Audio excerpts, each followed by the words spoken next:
My name is Gracie Fenech, and I am a letterpress printer. There's just something about letterpress printing. You can feel it, you can see it. It's definitely stands out from any type of digital or more modern type of printing.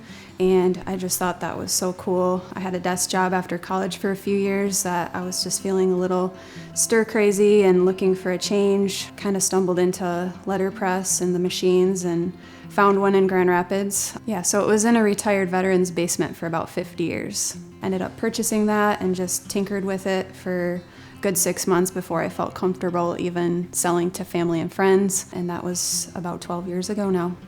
Primarily self-taught with a little help from the internet and some old textbooks that I purchased when I bought the presses. Mostly trial and error, just tinkering with things, adjusting, making fine-tuned adjustments with like ink levels and roller height and different kind of more technical aspects of printing on these presses. Yeah, just lots of late nights, some nights even with tears occasionally, just trying to figure things out. I do everything by hand, so everything that I use to print is manually operated.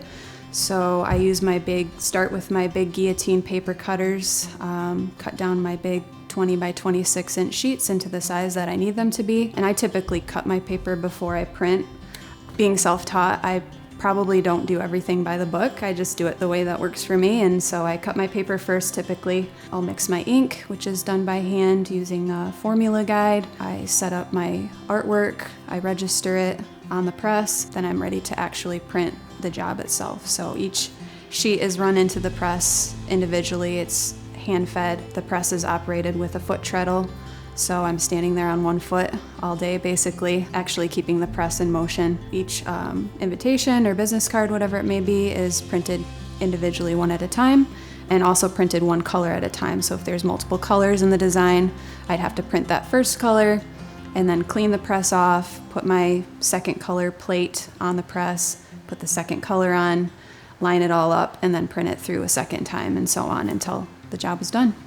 When someone sees the final product, I just really want them to be able to look at it and touch it and feel it. That's the reaction that I'm hoping for, is just to give it kind of a once over and to really feel the work that goes into it and the craftsmanship that I literally was standing there at the press printing that. So just to feel the tangible quality of the craftsmanship is kind of the whole point.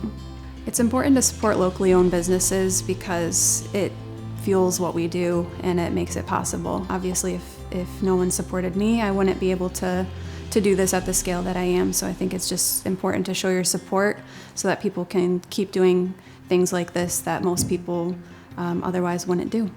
Craftsman to me just means you made something. You made it with your own two hands. I obviously use machines, so I can't take all the credit, but I think using tools to create something cool that you can't just replicate in any other way, something that's more unique, something that has more heart to it than something that is mass-produced. Yeah, so after I get done with a big project, you're always tired and exhausted, so, it's a great thing to be able to just kick back, sit on the back deck with my husband and my family and just enjoy a product that has also gone through the craftsman process, which is beer from Perrin.